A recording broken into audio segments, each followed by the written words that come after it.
کربلا میں نواسائے رسول فرماتے ہیں، اے ظالموں، میں تمہارے رسول کا نواسا حسین ہوں۔ آج 10 محرم کے دن دنیاوی دولت کے لیے میرے عزیز و اقارب کو شہید کر دیا، میرے عباس کے بازو کاٹ لیے، میرے علی اکبر جو شبیہ رسول تھا اس کے کلیجے میں برچھی کو مار دیا، میرے 6 ماہ کے علی اصغر پہ بھی رحم نہ کیا، اس کو بھی تیر مار کے پیاسا شہید کر دیا۔ آج میں اس زمین و آسمان کے بیچ میں یہ اعلان کرتا ہوں کہ اگر اللہ مجھے 1000 زندگیاں دیتا، 1000 اکبر دیتا، 1000 اصغر دیتا تو میں سب اللہ کے دین پہ قربان کر دیتا، اور میرے خون کا ذرہ ذرہ اللہ کے دین کی گواہی دیتا رہتا۔ تاریخ نے لکھا، فوج یزید سب زور زور سے ہنس رہی ہے، امام حسین کی خطبے کا مذاق اڑا رہی ہے۔ اتنے میں عمر بن سعد کہتا ہے، حسین سے فردن فردن نہ لڑو کیونکہ یہ علی کا شیر ہے، اور میں نے حسین کی جنگ دیکھی ہوئی ہے، اس کربلا میں کوئی بھی حسین کو ہرا نہیں سکتا۔ 700 کا لشکر حسین کے دائیں طرف سے اور 700 کا لشکر حسین کے بائیں طرف سے اکٹھا حملہ کرے۔ تاریخ نے لکھا، علی کے شیر نے ایسے وار کیا کہ سب کے سب فنار ہو گئے، فوج یزید میں کوہرام برپا ہو گیا۔ جب یزید کے بڑے بڑے بہادر امام حسین کے ایک ہی وار سے فنار ہوتے تھے تو فوج یزید بھاگنا شروع ہو جاتی ہے۔ پھر عمر بن سعد کہتا ہے،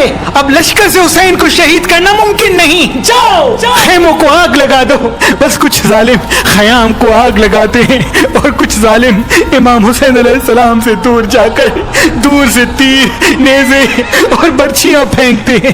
تاریخ نے لکھا، امام حسین کبھی خیام کی طرف جاتے ہیں، کبھی میدان کی طرف آتے ہیں۔ پھر عمر بن سعد کہتا ہے، جس کے ہاتھ میں جو چیز ہے وہ حسین کو مار دے۔ جس کے پاس نیزے تھے اس نے نیزے مارے، جس کے پاس تلواریں تھی وہ دور سے تلواریں مارتا رہا، جس کے پاس تیر تھے وہ امام حسین کا نشانہ لے کے تیر مارتا رہا۔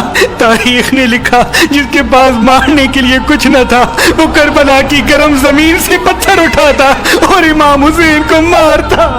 امام حسین علیہ السلام آسمان کو دیکھ کے کہتے ہیں، اے اللہ، اس 3 دن کے پیاسے رسول اللہ کے نواسے کی جنگ دیکھ۔ اتنے میں آواز غیب آتی ہے، اے حسین، تیرا اللہ تجھ سے راضی ہو گیا۔ مولا حسین ذوالفقار کو روک دیتے ہیں اور ظالم مسلسل امام حسین کو نیزے اور تیر مارتے رہتے ہیں۔ اتنی دیر میں ایک ظالم امام حسین علیہ السلام کو پیٹھ میں ایسا نیزہ مارتا ہے کہ آپ گھوڑے کی زین سے زمین پہ آ جاتے ہیں۔ تاریخ نے لکھا، امام حسین کے جسم پر اتنے تیر تھے کہ امام حسین نہ گھوڑے کی زین پہ تھے نہ زمین پہ تھے۔ فوج یزید میں خوشی کا ماحول برپا ہو جاتا ہے، سب زور زور سے کہتے ہیں کہ ہم نے نواسۂ رسول کو شہید کر دیا۔ اتنے میں شمر کہے، دیکھ کیا رہے ہو، جاؤ حسین کا سر کاٹو۔ جو امام حسین کے قریب جاتا تو امام حسین کی آنکھوں میں ان کو رسول اللہ کا چہرہ نظر آتا اور وہ رو کے واپس آ جاتا۔ شمر کہتا ہے، رو کیوں رہے ہو، یہ حسین کا سر نہیں بلکہ یہ سوچو کہ اس سر کے وزن جتنا سونا ہمیں یزید دے گا۔ بس قریب آتا ہے اور امام حسین علیہ السلام کے گلے پہ خنجر رکھتا ہے، دیکھتا ہے کہ امام حسین کچھ کہہ رہے ہیں۔ جب سننے کی کوشش کرتا ہے تو امام حسین کہہ رہے تھے، اے اللہ، تیرے اسلام کے لیے میں نے اپنا سب کچھ قربان کر دیا۔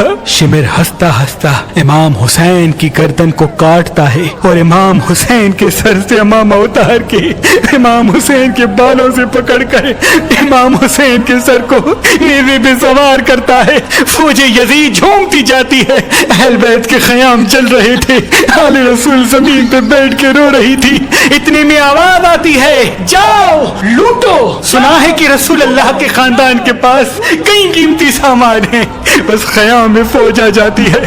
کوئی رسول اللہ کا امامہ لے کے جاتا ہے، کوئی مولا علی کی تلوار لے کے جاتا ہے، کوئی بیویوں کے سروں سے چادریں چھین لیتا ہے، کوئی بی بی سکینہ کے کانوں سے بالیاں کھینچ لیتا ہے۔